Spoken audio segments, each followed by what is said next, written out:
Okay, sorry about that. So this is a tailings dam. So during mining operations, everything that's excavated from the mining is impounded behind this dam. So behind this, you not only have water, but you have muds and sediments of different sizes, and sometimes also dangerous chemicals excavated from the mines. And sometimes terrible things happen. I don't know if you remember, in 2019, in Brazil, such a tailings dam failed in early 2019. And about 270 people died after that incident. And as you can see, this huge amount of material is released down the valley. How much material you're going to see. So already you see that it's not water, it's a mixture of many things. So how much? So 12 million cubic meters. So if you take a football field and you stack it at a height of 1.4 miles, this is how much material has been released from this dam. So these are aerial satellite views of the incident the day before and after. And not only people died, property was destroyed, but as you can see, as it moved its way down, it reached a river here, which was a source of water for the community around. So this was a disaster on so many levels. So where does my work fit in this in those ideas? Well, to put it simply, and we'll go into more details, my work helps in understanding and describing and predicting these types of flow that you just saw. So this presentation is not going to be heavy on equations and all of the things that I've developed in the dissertation. I'm aiming to present to a general audience so that everybody can keep up. So speaking of shared experiences, everybody has experience with sandcastles. So I found on YouTube those guys who they make those models of dams out of sand, they fill it with water and they watch them breach. So it's a lot of fun, go check them out. But this is the perfect summary of the things that I've been interested in these past 5 years. So as you can see, as it fails, you have different sort of events. And in particular here, you'll see sometimes you have the sand that's heavily mixed with water, like oversaturated. Sometimes you just have dry sand that's flowing. And in between, you have that wet sand that you use to make sandcastles. And those are the three types of flow behaviors that I've been interested in. So this hopefully will give you an intuitive sense of what's going on. So what are my research questions? So I've been interested in how to measure and understand these types of granular flows, those mixture of grains and water. I want to know how fast it goes, how far, and at any given point, how deep it's going to be. Going deeper, I want to characterize those flows, find the properties that makes them unique with or without water. We'll go into that. And then the hope is to be able to accurately model those flows. So do the models that we choose, can they capture all situations? How do I identify the parameters of those models? And finally, how to use them in numerical simulations. So to tackle those questions, I've chosen two main approaches. The first one is laboratory experiments, and the second one is numerical simulations. So this is the outline of this presentation. I'm going to first show the type of experiments I've done, with the results and the analysis. And then I'll move on to, with that knowledge, moving on to the numerical simulations with some examples. So let's get started with the experiments. First, the experimental setup. So the experimental setup was located in Oxford at the National Sedimentation Lab. And it consisted in just a rectangular channel and a rapidly moving gate triggered by a heavy weight. And the cameras here were the main source of measurements. Those cameras were placed alternatively downstream of the channel. You have the dimensions here, and upstream of the channel. And the material that I used, so I did use sand, but I also used other artificial materials, such as those plastic PET and what's called urea. And also I started actually with experiments with crushed walnut shells, which is an organic compound. So those materials have properties. You don't need to read all of it. All you need to know is that the sand is much smaller than its counterparts and it's much heavier. And we're going to see what that entails later. So if you remember the video about Legos, this is my version. So 3 types of experiments: dry, what I'm going to call dry, saturated, and submerged. It's the same material, but in the first one there is no water. In the second one, water fills only the pore space. And in the final one, it's completely submerged. And you can already see that in those different configurations, already it's not comparable. It's very different.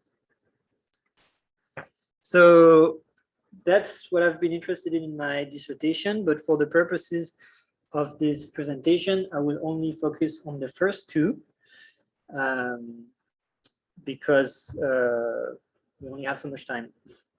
So those measurements, the data that's collected from the cameras were the main source of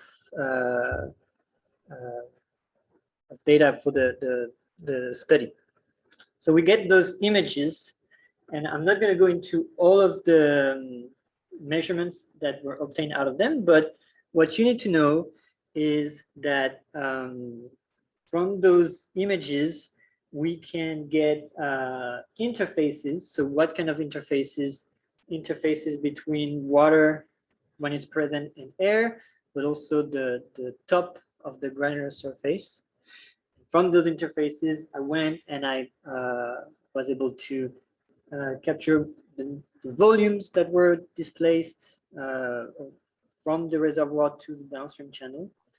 And then, using a technique called PIV, particle image velocimetry, I measured the velocity fields from the images also. And from all of that, I'm able to derive a number of useful quantities that will help in the analysis. So let's start with the dry experiments. So here you are. So remember what I said about the sand being different from the other. Well, you can see part of that consequence here, where the walnut shells, PET, and urea already are settled, but the sand is still flowing at the same respective time. So this is due mainly to the much finer diameter and the higher density. So it changes the dynamics of that flow. But eventually, there's still one major failure, and it settles into this sort of profile. So I get all of those measurements from those images, but if I want to be able to compare my measurements between one experiment to another, I need to sort of normalize. So don't need to read into too much details what's going on here, but what you need to know is that I'm using the dam height, the initial height of the dam as a reference, and in some cases also the friction angle of the material, which is typically the slope at which the material falls naturally. So now that we're able to compare, let's compare. Starting with the free surface profiles. So I've shown here the profiles at different times, and we have a good scaling of the across the different materials, at least for the profiles. And you can see here the sand that's still trailing behind in the dynamic phase, but eventually the profiles at the end work out pretty good, except for the tip where the sand is just a bit behind, but we went over that. So good scaling, and that is also true for the velocity fields. So in the top part, I've shown the average magnitude of the velocity, and if you squint, you can see the velocity vectors. And at the bottom is the standard deviation of those magnitudes. And what we see here, what you need to get from this is that we had scaling, appropriate scaling for the profiles, but we also have that for the velocity with a small deviation from the mean, except at the front tip, which is like the velocities are very high in that region, and right where it's flowing here, but it's still under 10% of that characteristic flow velocity. And that's true later in the flow as well. So what I need to mention here is that sand is not included here. Why? Because to perform the PIV, like the analysis of velocity, you need to see actually the grains flowing, and at the distance at which the camera was from the flow, the grains of sand are just too small to be able to track the patterns, so they are not included here. But since I had the interfaces, I went and I decided to look at the volumes displaced. We know that the mass is conserved from the moment it's released to the moment it reaches downstream.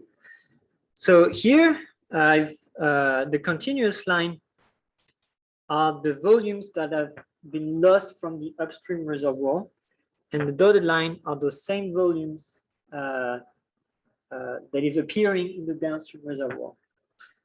So what do we observe here is that systematically for the four types of materials, there is an increase. We know that the mass is conserved, so we see an increase between 12 and 18% of the volume, which means that we're starting from a very packed configuration of the material, and as it's flowing, that pore space between the grains increases, and that's what these measurements show. That's interesting. And remember at the beginning, I talked in my research questions about how fast do those waves go. So let me walk you through this plot. So this plot allows you to see, okay, here you have X, the position, 0 is the position of the gate. And as you go here, the further you go from the gate. Ignore the orange lines. Those were for analytical comparison with existing solutions in the literature. And you can just focus on those gray lines, which are my experiments. And what do we see here? First, those small dotted line are sand. So we can see it again set itself apart. Those dots are similar experiments performed by Di Cristo. But what do I want to draw your attention here is that if you look at the slope of those curves, that's the velocity. That's how you get the velocity of that front wave. And we can see here that for those at least 3 types of materials, both the front wave speed, at least in that area, is similar for all 9 materials with that way of scaling. And similarly in the negative wave. The negative wave is the position where the material is disturbed upstream of the dam. And then naturally it just remains constant because at some point the wave stops. So what are the main points, the key points for those dry experiments? We have one main failure that's just developing. We have strong similarities between the flows, at least for the PET, the crushed raw materials, and the urea, providing that we correctly scale those measurements. And we saw that every time the sand, the behavior was different, and this is this requires to look more into the dynamic behavior of the flow, and I showed also the increase in volume that we had every time for these flows. So that's what we had for the dry experiments. Now I'm going to show you the saturated dampering experiments. Now we're just going to focus on the PET, those small pellets, white pellets. So here's what it looks like. Sorry for the quality of the video up there. It was just the resolution we had, but I wanted to show for the same experiment, and we wanted to have a higher resolution. So the water was dyed blue so that we could see it, and there are a few things to notice here. The first one is that there are sequential, progressive failures that happen, and we have 2 different time scales operating here. We have the time scale of the granular matrix flowing, those blocks and moving downstream, and the time scale of the water table. I don't know if you can see, but you can see it start to just as it's flowing downstream, seeping through. That time scale of the water flowing through the medium is much higher. So that's important to notice. And contrary to the dry experiments, we no longer have one failure. It's a totally different story. And we're interested in like those block failures, what makes them happen, and why it's happening in those slow ways. But we can use the same techniques. So what do we have here? We have same thing, the volumes of the granular matrix, but since we dyed the water blue, we can also track the position of the water table. And what does that tell us? That tells us that so if you look at the orange and purple, that's the volume lost upstream of the granular matrix, and the purple is the granular matrix downstream. So same as the dry, we have this increase, you have this difference in volume between those upstream and downstream, which is due to same thing, increase in pore space. But in blue, you have amount of water, apparent volume of water lost upstream, and yellow, you have the volume of water that we see downstream. And here it decreases, but it's not easy to put, it's not hard to put one together because the granular matrix expands, more pore space volume is available, and therefore the water just fills that space. That's why from viewing from the side, there is an apparent smaller volume. That's the only thing you need to know right now about this plot. But we saw those progressive failures, and here I've decided to, across my experiments, plot them on the same plot and see where they are, and they colored according to the order of which they occur. And I think you see, just like me, that there is some sort of there has to be some sort of a pattern here, right? Especially for the first failure, they always happen in that area, the second one here, and then in between they gravitate between this area and that area. So if there's a pattern, like what is it?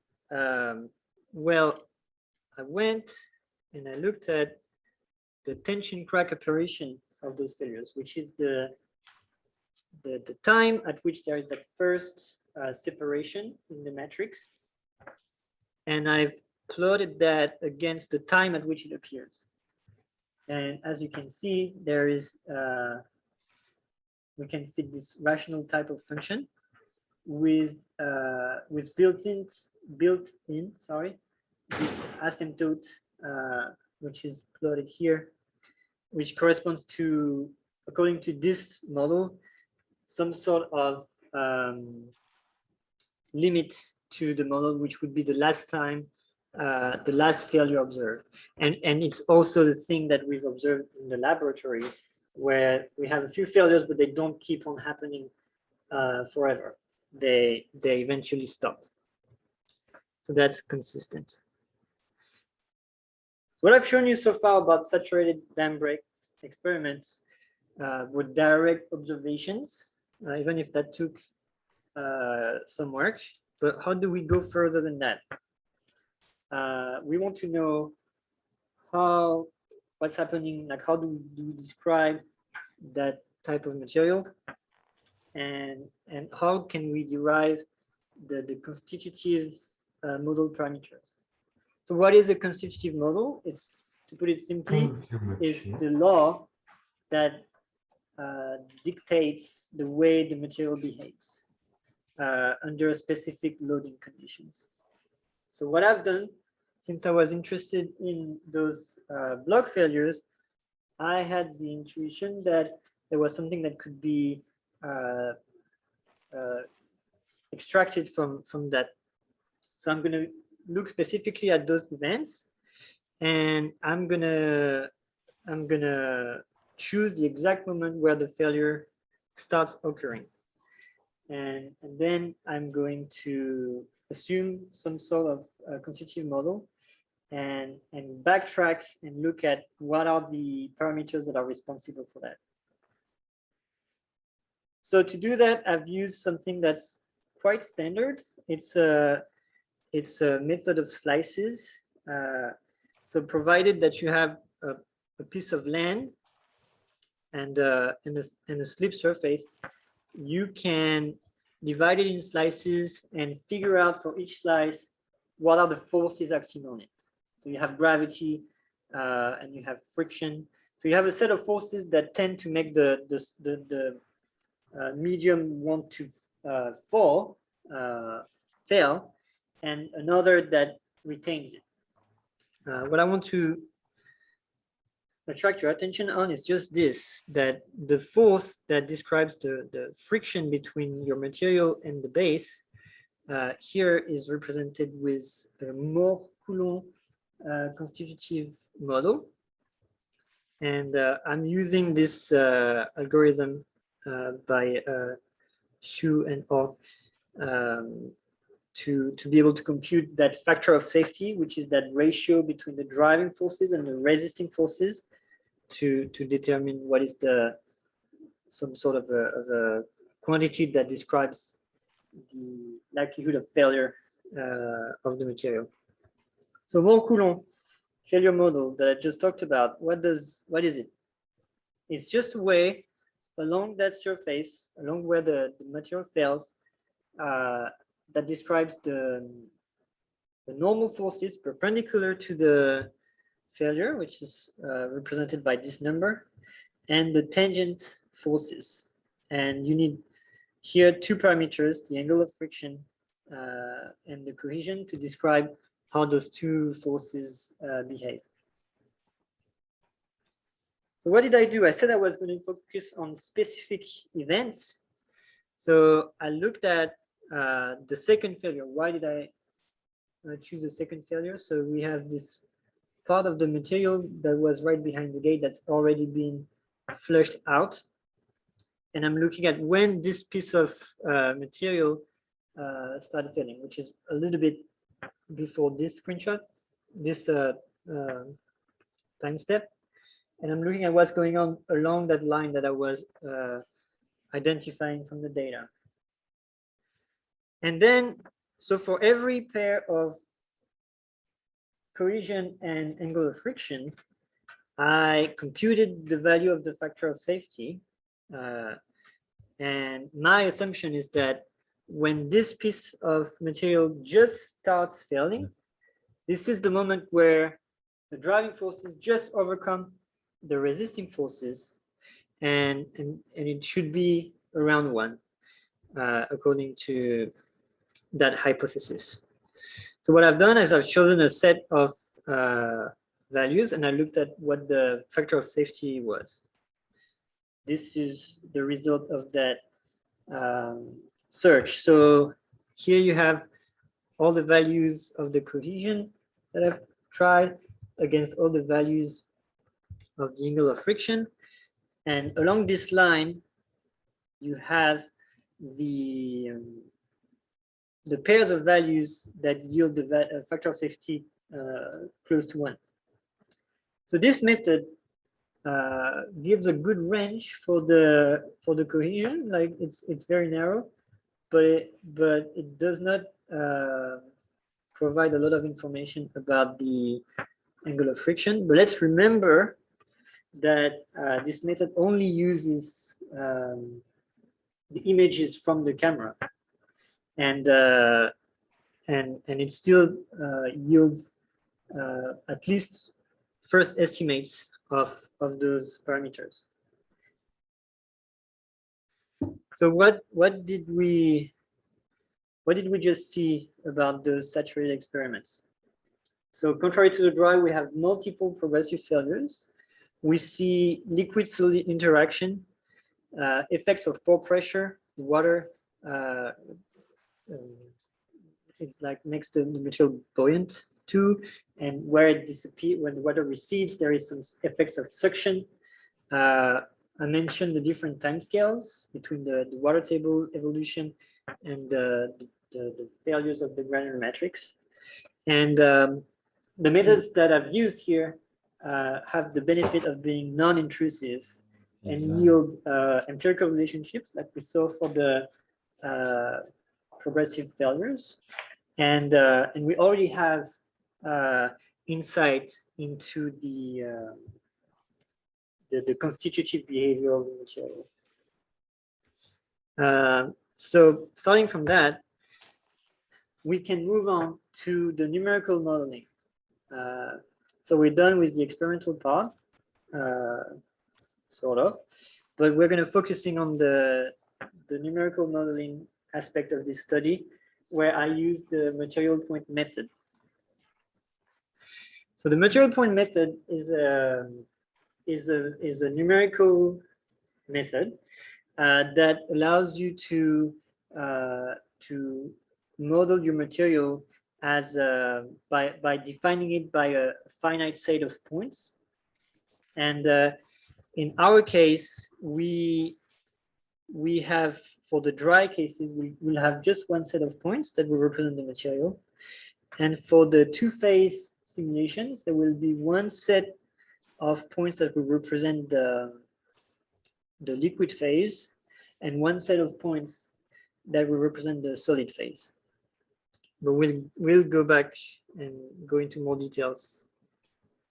So the software that I use is called Anura 3D. It's open source, and I've had to adapt it for my needs and implement some of the few functionalities.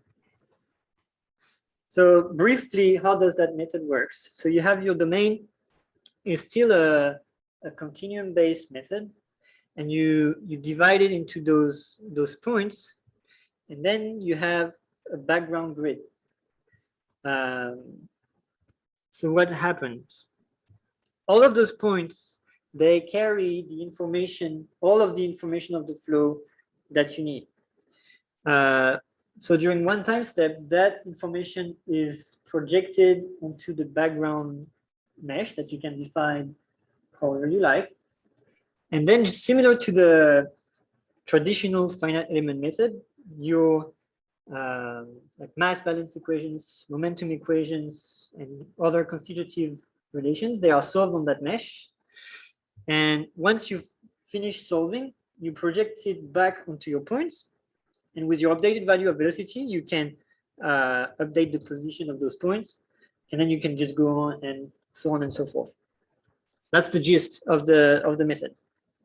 So how does that work for our dry dynamic simulations? I'm going to try to model what happened in the lab.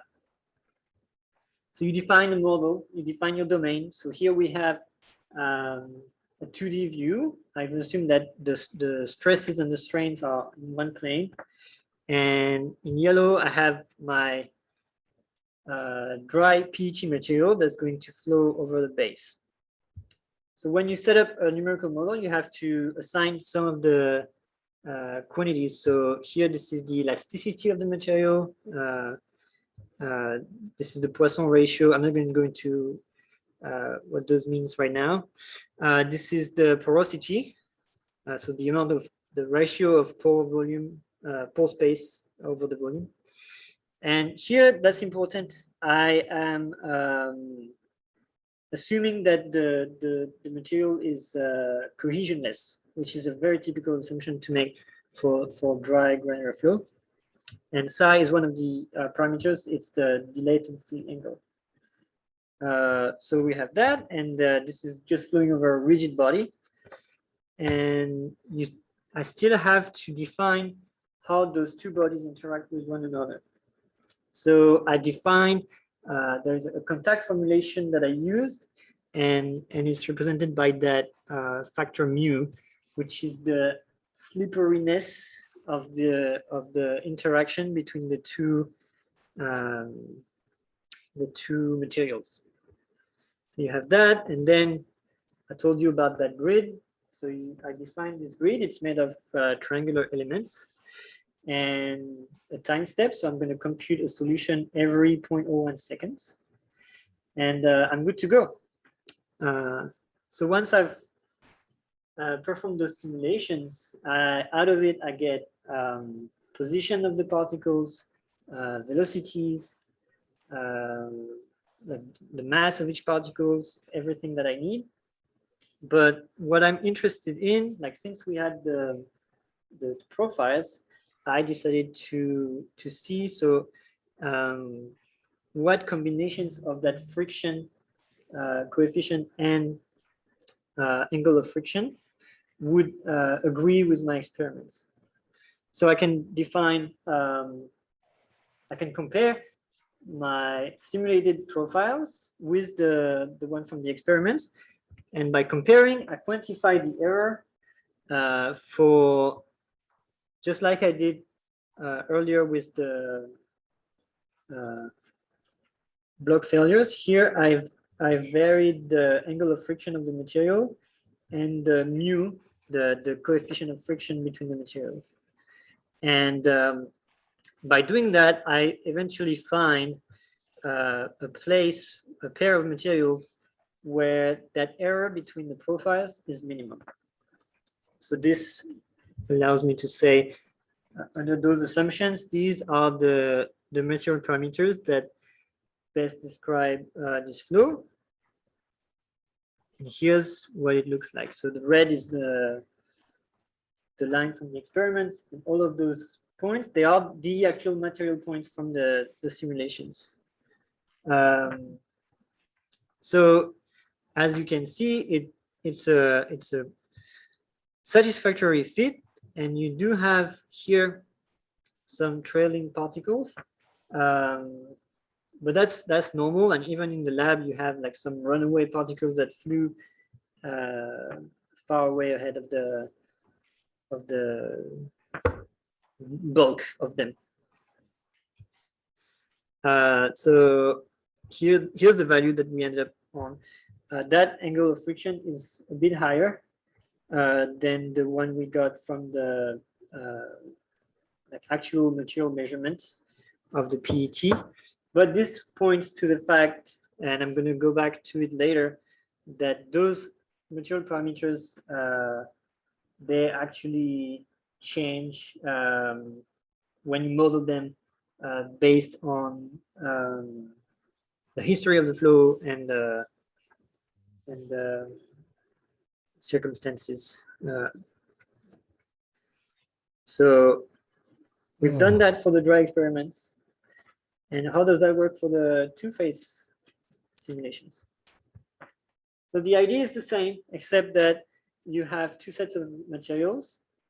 And now you have to account for the fact that either you're going to have a portion that's just water, either you're going to have a portion that's just the material, and then it's considered dry, and or something in between, where you have to take into account the interaction between the two phases, or you have nothing. So to start, I've used this method not on one of my experiments, but on one of the experiments of Benoit Spinwin and Yves Zek that they performed in Louvain in Belgium. I chose those experiments for multiple reasons. The first one is that they used a material that was very similar to the PET pellets out of plastic, and the configuration was very similar. Now, what are the differences? Here, they flow over a bed of material that's made of the same material, and it's saturated, and there is an inch of water that's on top of it. So it's not exactly just saturated like I did. So how do their experiments go? So the gate lowers down, and as you can see, there is no block failures here, and it flows really as a fluid. One thing to remember is that they did not pack their material as much as I did. I used a concrete vibrator to really increase the compaction of the material initially. So here's the numerical model that I used for their experiment. We have this, all of this is the material that's saturated. And then you have a portion, that inch of water on top of it. There is no solid material here. And here I imposed that portion of the material. I prevented it from moving up and down. And that was for numerical stability reasons. And I can go back on that if you want to know more. And then the rest of the domain is just to hold it together. So how did that work? Here you have first for the solid phase, the results. So the continuous line is the simulation results, and the one with the dots is the experimental measurements. So as time goes on, you have the models, the numerical model agrees pretty well with the experiment. You also have, interestingly, that pivot point that is observed in the traditional dam break problem.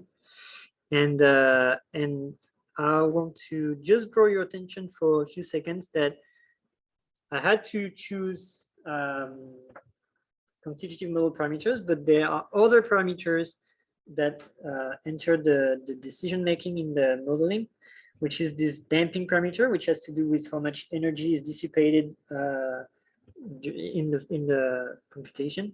by collisions and such, and this maximum porosity threshold, which has to do with when do you stop considering your mixture a solid plus a liquid, which means that when do you say that the space between the different particles is too great that there is no more contact, and therefore no more effective stress that can be carried through. So basically, after that, you assume that your mixture is just some sort of fluid with an effective viscosity influenced by the solid phase. Same thing with this is the same thing, but for the water phase. And particularly at the beginning, we have a very good agreement with that method all the way to the end. So what do we learn from those simulations? So the material point method with that simple Moore-Coulomb constitutive model was suitable to know these types of flow. And I just raise your attention to those other numerical parameters that are all part of the model. So it's not just the constitutive model. So here I just mentioned the simple Moore-Coulomb constitutive model. What is it exactly? So I'm introducing here a little variation. Okay, so the simple Moore-Coulomb is this one. So strain is deformation. Stress is the load inside the material. So provided a little bit of strain, the reaction of the material is linear, it's elastic, and past some yield point, you enter the plastic deformations, and then a perfectly plastic material will just have a constant value of the stress in the material. Then you have some materials where actually when you go into that plastic domain, the material becomes stronger. That's the case for some metals in some circumstances.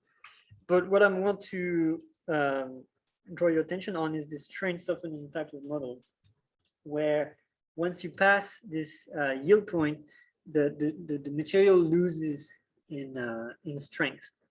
And I'm bringing it up because that's what happens actually. This is a type of model that I need to use for the saturated dam breaks where we saw those block failures.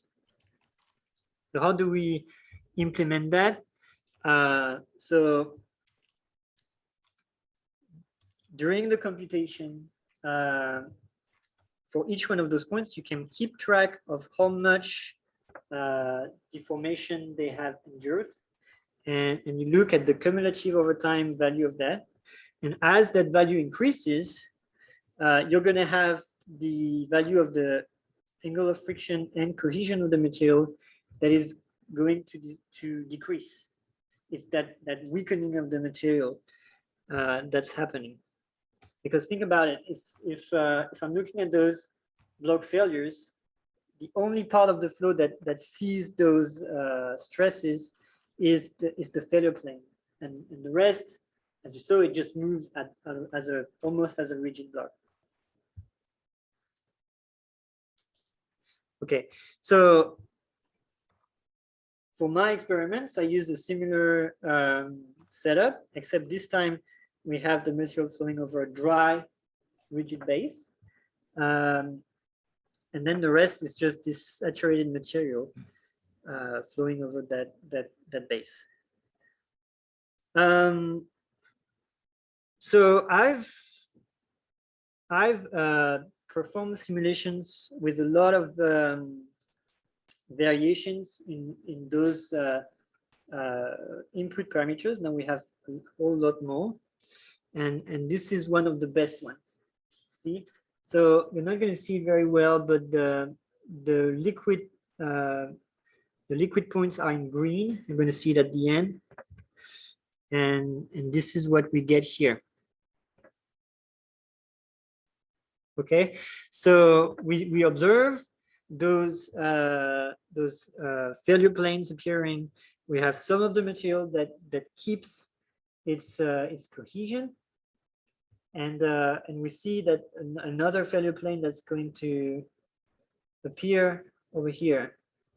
So this captures some of the features we are interested in. But how does it actually compare with the experiments? I've chosen like two moments where I'm comparing those results with the experimental results, and it's doing okay at tracking how far the flow is going. There is still work to be done in the development, the sequencing of those progressive failures. And that has an explanation. It's because I strongly believe that the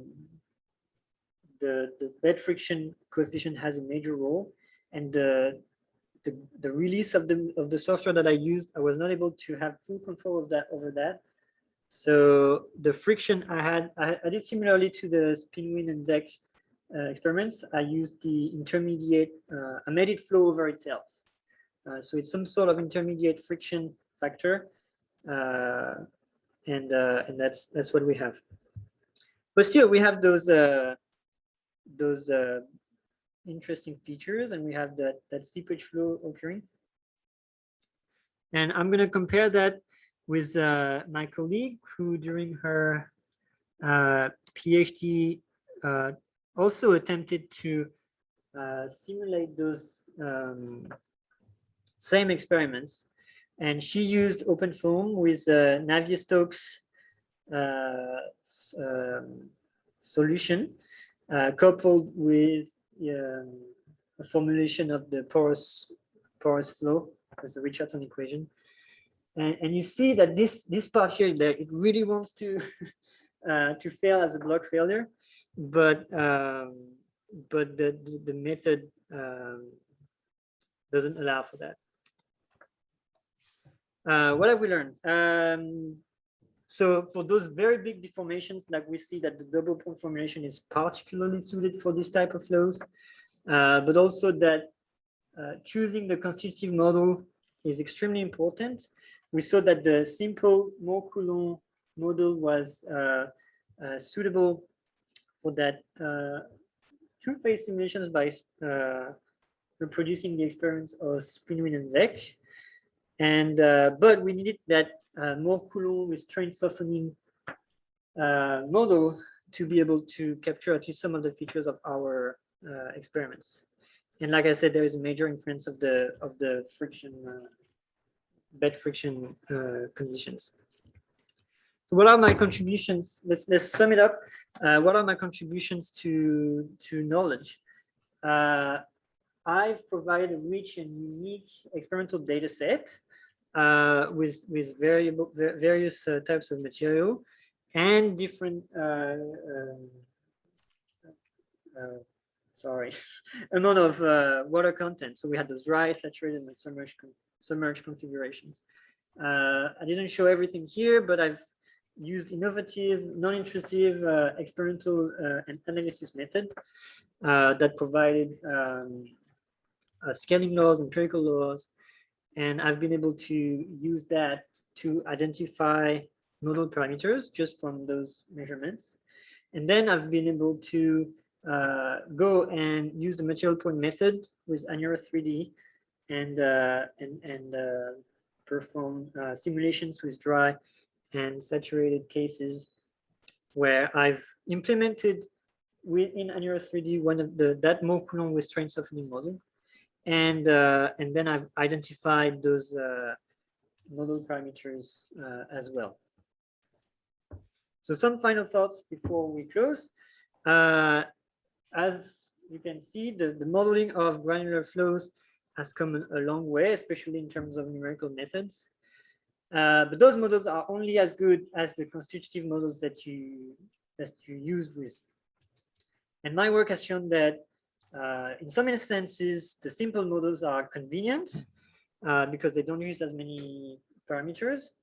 But I've shown that actually properties of the flow change locally as a function of space and time and loading history. So it makes the flow much more complex.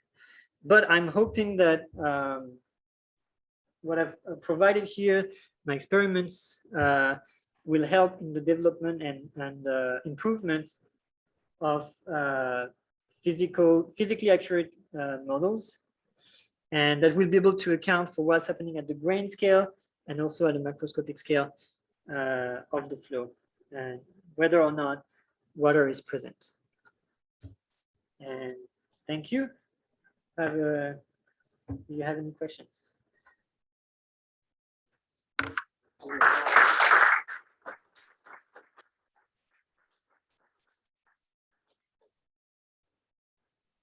I'm going to look at the chat if there is any question there. No.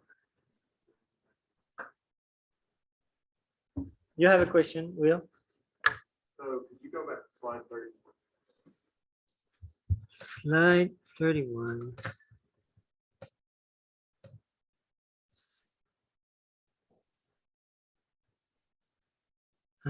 That one? Yes.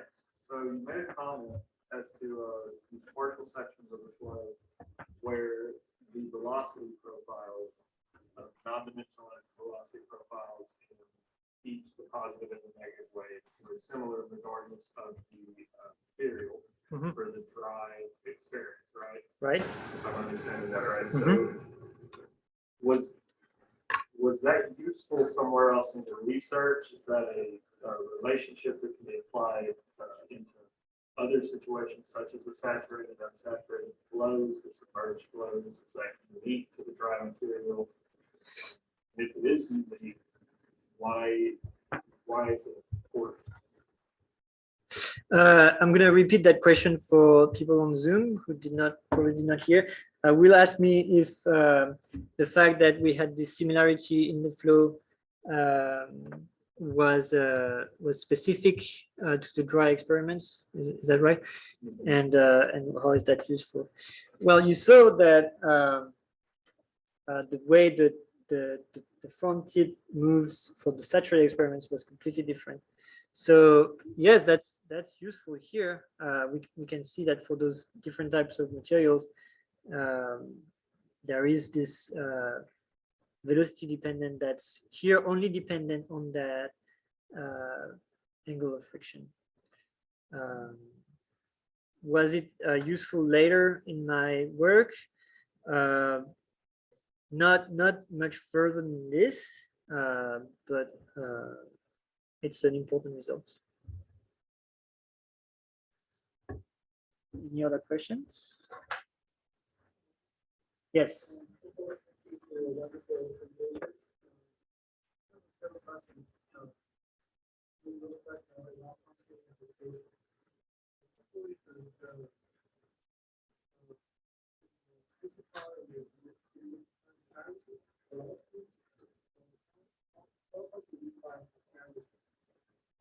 For the dry experiments?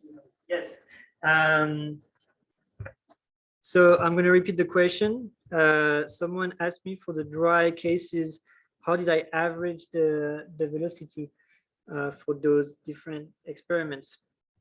It's very simple. I've just resampled the velocity that's obtained with PAV from those independent experiments, and I've resampled them over the same grid, and then I've just averaged the velocity fields for each one of those grid points, and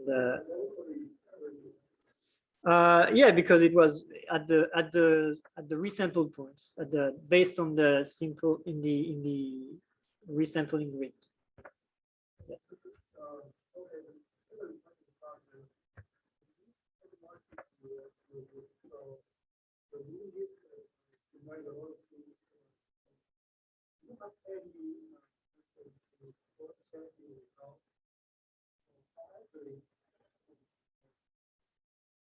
How accurate are the measurements? That's a good question. For the are you talking about the velocity or the interfaces? Because if it's the if it's the velocity, you have to guarantee that the experimental conditions are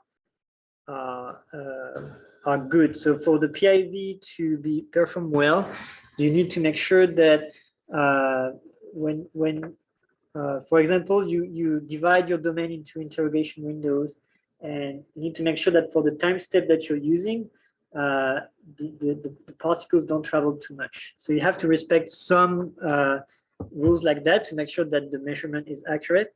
And then it depends also on the quality of your image and how good you are doing your calibration. That's very important. But then, yeah, you would need to properly validate that method. You will need to test it against a flow where you've measured the velocity independently. For the interfaces, it's sort of a similar answer. I've manually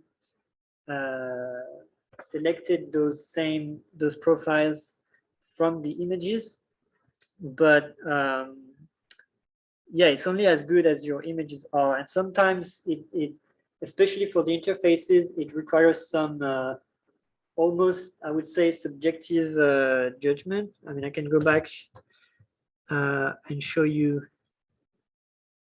for example,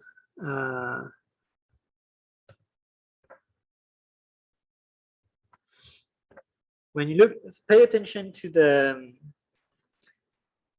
downstream flow. After a while, when you're here, okay, where is the interface? Because you have some effects where, okay, some particles are in the background, some are in the foreground.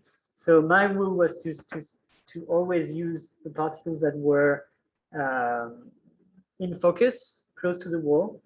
But obviously you have some 3D effects. So there are some sources of error inherent to the imaging method, but you just need to be aware of them.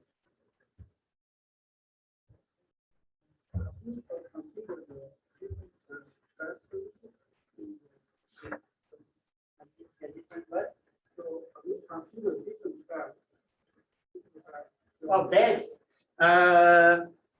No, we only used that flat dry bed every time it's painted. It's a painted surface, and but that would be an area to continue that research. Typically, what other people do is to flow over a movable bed. But no, here we only use always the same bed.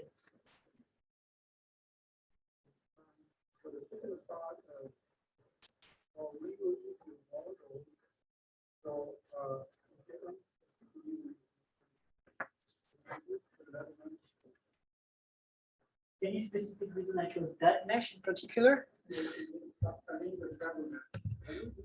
Yes. So the mesh, for example, here, the finer you mesh is, the more computational time you're going to get. So in the dissertation, I've did a sensitivity analysis to that the mesh size, and there's a point where you can go smaller, but you're not going to get that much of a payoff on your results, and you want something that's going to run reasonably in a reasonable amount of time. But should you want to, between every time step, you are allowed to change your mesh if you want to. I haven't because it's more convenient, but at every time step, the mesh, the results in the mesh can be discarded. So you have a lot of freedom with how you use the mesh. Sorry? What's your lateral square rectangle? Oh, the mesh size is 2 centimeters, and you have. Why didn't you use rectangular square shaped? Oh, okay. Cells? So during all of my attempts, there are some problems with the material point method that I didn't go into.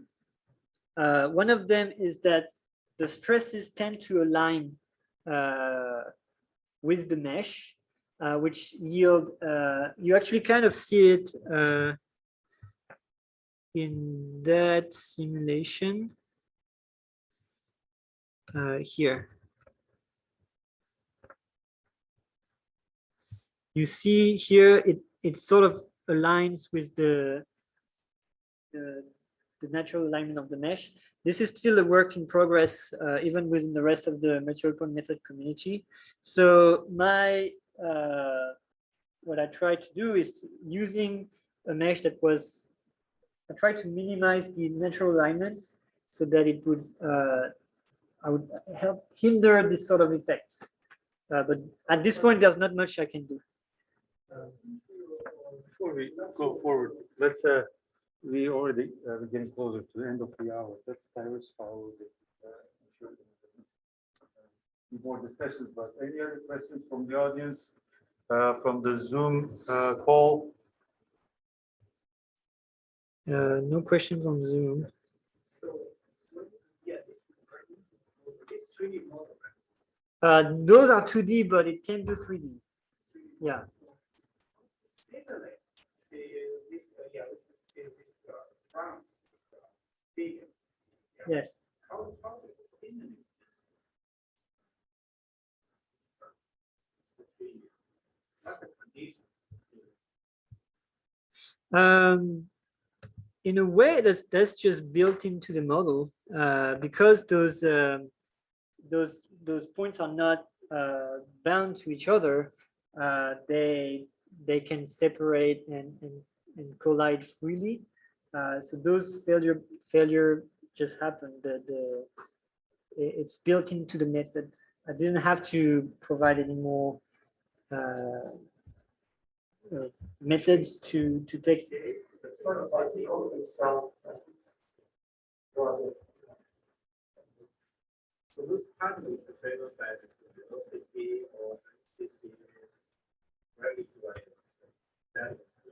Yeah, because the position of each point is individually updated. So if you have a process that will tend to separate those particles, that they will separate. One last question. Let's get one last question because What time is we're it? past an Yeah. hour. Nikita.